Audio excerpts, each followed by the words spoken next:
Hey guys, Ron here, and for a long time I've wanted to translate characters from other franchises into designs that can fit into the Pokemon world. I'm a big fan of crossovers, so that's why I'm gonna finally turn some video game characters into Pokemon. I'm gonna even try my best to consider how their abilities translate into Pokemon moves and abilities. Hopefully you guys enjoy these creations enough for this to be a full-fledged series. We'll start off with some of the most iconic video game characters in this video. Keep in mind, the types and concepts of these Pokemon aren't gonna literally be the same as their inspiration. Just because I'm making a Mario Pokemon, that doesn't mean it's gonna be a humanoid normal type plumbing Pokemon. I want to create separate, believable Pokemon that have unique concepts based on their origins. Let's begin with Mario. We have various ways to look at this. I want to make this Pokemon based on some kind of animal that is associated with Mario.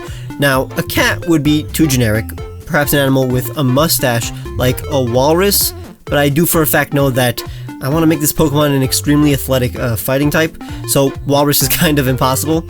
How about a Tanuki? They're probably the animal most associated with Mario, considering his power-ups and even the concept of mythological Tanukis in Japan. They're recognized as jolly, plump shapeshifters, and we can turn Mario's hat into the leaf that Tanukis are associated with and wear on their head. And grass type does make sense since most of Mario's power-ups are mushroom based, but the problem is that Mario is very much heavily associated with fire, so the two type options are fighting grass and fighting fire. I think I will decide as I design this Pokemon. I started out by making a terrible mistake, which was turning Mario into a Pokemon instead of making a Pokemon that is based on Mario. You see, I was basically just taking literal Super Mario and adding animal features, and the biggest mistake was thinking I could make a mustached Pokemon look natural. I could technically make it look good, but not when the Pokemon also has a Mario nose and Mario's eyes. It literally just looks like a furry Mario. I tried doing the same thing, but giving him proportions that were more akin to a starter Pokemon, but again, I was still just taking Mario and making it a Pokemon. So when I noticed that this direction wasn't correct, I decided to conceive a design from a different angle. This time, I'm creating a Pokemon that looks like a Pokemon, but is based on Mario. So I will first focus on making it look like an original idea, and then add in the Mario attributes. Even before adding the Mario design features, the fact that it's in Mario's signature pose already makes it look like a mascot. Now I'm slowly changing proportions so they match some of Mario's figure, and as you can see, the Tanuki patterns resemble overalls. Instead of adding a full-on mustache, I made a subtle furry upper lip, and added more patterns that resemble clothes. I thought about turning its raccoon-like patterns into leaves, but finally realized that an entire leaf motif would clash with Mario's concept, so I simply turned it into a fire type with a tail that looks like a burning wick. Its color scheme can now resemble Mario's signature red colors, but I'll keep on adjusting the colors off screen. Meet Tanimble, the jumping Pokemon. From Tanuki and Nimble, a fighting fire type. This Pokemon is incredibly kind, cheerful, and eager to help. Tanimble are incredibly confident and love competition. They're extremely athletic and perform stupefying acrobatic stunts. They release an explosive jet of fire from their tail that allows them to leap 10 times their height, and while portly, they are light on their feet and can jump on walls and land with ease. Tanimble are able to pick up even the heaviest of objects, and the impact of their jump can subdue most foes. They're able to use tools and channel fire through their fists, often firing balls of fire when serious or enraged. They have this new ability called Power Up, which makes their moves stab based on what kind of berry they're holding. For example, if they're holding a person berry, psychic moves become stab. Tanimble's move pool is incredibly versatile since it's a jack of all trades, so it's able to utilize this ability. Its other abilities are Limber and Vital Spirit. Of course, it's shiny as a reference to Luigi, and the more I ruminate on this design, the more I like it. I love how it has the exact aura of Mario while being a completely different design. I was glad that Mario's abilities do coincide with that of Tanukis in Japanese mythology, although that was probably somewhat intentional. I do want to try to make the next few designs look even more like Pokemon though. Now let's take a break from Nintendo and try to turn Sega's mascot into a Pokemon. Sonic will be incredibly easy to turn into a Pokemon since he's already an animal with superpowers. How about we make a Pikachu clone with the cool vibes of other iconic Pokemon like Lucario? Speed is often associated with electricity, so an electric type hedgehog akin to Togedemaru would be a convincing Pokemon since it already kind of exists. I've always liked the idea of blue electric types, so let's make a next-gen Pikachu clone that outspeeds all other Pikachu clones. Starting out with a mouse-like shape. Obviously, instead of shoes and gloves, this Pokemon will have feet and hand nubs. I'm going to try to combine the head and body so it's not literally Sonic, something closer to a Pikachu in proportions. The Sonic spikes can stay, but let's make its facial features less exaggerated like Sonic's, something cute and cool. Electric cheek sack, and I gave it these super cool eyes, but in the final design it'll be more akin to Sonic's original more cute eyes. Now I'm separating the parts that will be blue and the parts that will have a skin tone, but unlike in Sonic's actual design, I'm combining the face and stomach pattern into one big patch. Literal Sonic colors, but in the final design I make them look more natural to Pokemon's color palette and remove the piercing green eyes, cause it kinda looks too much like Sonic's actual face. Here is Sanda from Sonic and the Japanese pronunciation of thunder, since it's a trend that Pikachu clones use their Japanese names in English as well. It's the speed Pokemon and is pure electric. Sanda is always on the move. It does not settle in one route and can be found all throughout the region. It's free-spirited and adventurous. It hates being constrained and will often let itself out of its trainer's Pokeball. It will fight for the freedom of all Pokemon using its powers. It takes a tough trainer to deal with Sanda's impatience, ego, and recklessness. This Pokemon can run at Mach 1. It can generate electricity by rotating into a ball and launching itself at targets, instantly stunning them. It stores excess electricity in its cheeks and feet. Sanda can control the durability of its quills and shoot them out with electricity, zapping and piercing its opponents at the same time. Sanda are actually aquaphobic. They have the abilities Speed Boost and Steadfast, with the hidden ability Defiant. Their shiny is, as you can tell, a reference to Supersonic, but can allude to Pikachu. I think this one came out super successful. It's literally Sonic as a Pokemon. Originally I tried my best to make it look a little too much like Sonic, but toned down a few features because it became too uncanny to look at Sonic in a Pokemon body. But this is definitely an incredible success in my book, and I could totally see it as a real Pokemon. I love how natural the shoes and arms translate into a Pokemon too.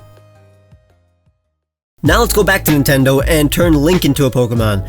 Now there are many incarnations of Link, so our Pokemon will be an amalgam of all the Links. It's obviously going to carry a sword and a shield, so I don't think I can easily base it on some kind of quadrupedal animal that Link is associated with, like a horse or wolf. So even if I made them stand up, their weapon wouldn't look that natural as part of their body. And I also want this Pokemon to stay green like Link, so let's make it a grass type Pokemon and some kind of woodland creature that is covered in leaves. How about a Pokemon that can control the leaves on its body and create a natural sword and shield made out of plants? It's a common theme in Pokemon, and elf-like humanoids such as Hylians would also naturally translate into the fairy type. So let's make a forest fairy knight that fights for good. I'm going to make it a vague humanoid like a lot of fairy types. It's an elf-like creature. I'm going to give it a Link pose, but then add leaves throughout its existing body. It is honestly a very straightforward process. It's all about finding the correct patterns and layout of leaves. Every part of its clothes, armor, and weapons is made out of leaves, but its actual skin will be more like bark. I added patterns to the bottom leaves to allude to Link's chainmail, a large and pointy leaf sword that is part of its hand. It can control the leaves, so when it's not fighting, the shield and sword turn back into leaf gloves, finalizing the proportions and finding the most appropriate face patterns.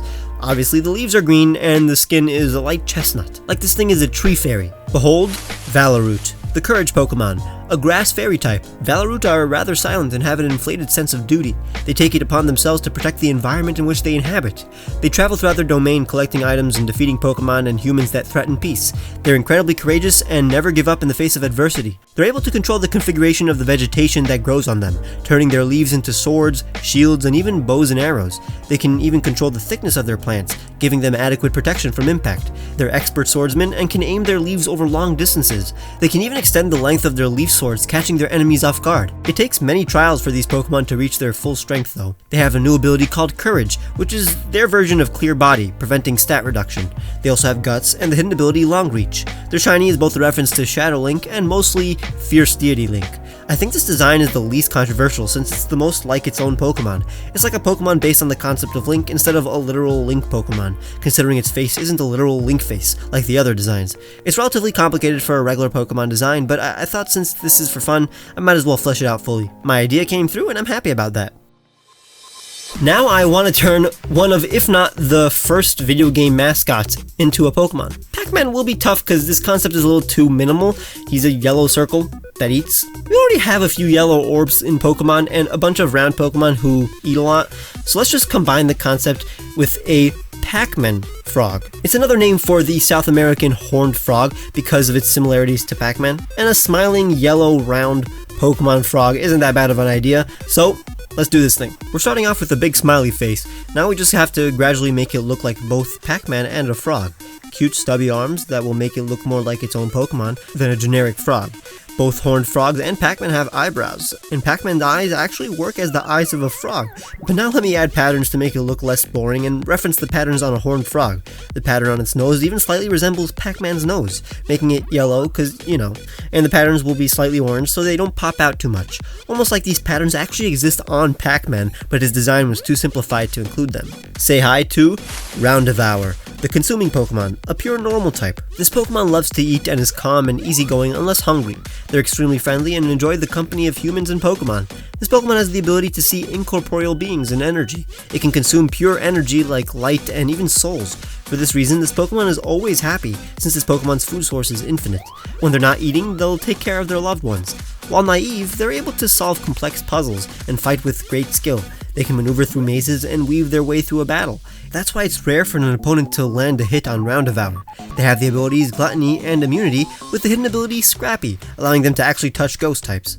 Their shiny is a reference to Miss Pacman. Now guys, this is kind of my favorite one. Another design that looks like it's inspiration but can be perceived as an original Pokemon at first glance. It's incredibly cute. Pacman was the one I was the most hesitant about since he was rather plain, but it ended up translating into a very adorable design. Make sure to check out my other art videos for even more adorable designs. If you enjoyed, leave a like and subscribe if you haven't, and let me know which other video game characters you want to see as Pokemon. Consider becoming a patron or clicking the join button to get cool rewards like seeing videos days early and a huge discount on the t-shirts I made for you guys, and more. Follow me on Twitter, TikTok, and Instagram where I'll post the full art of these Pokemon.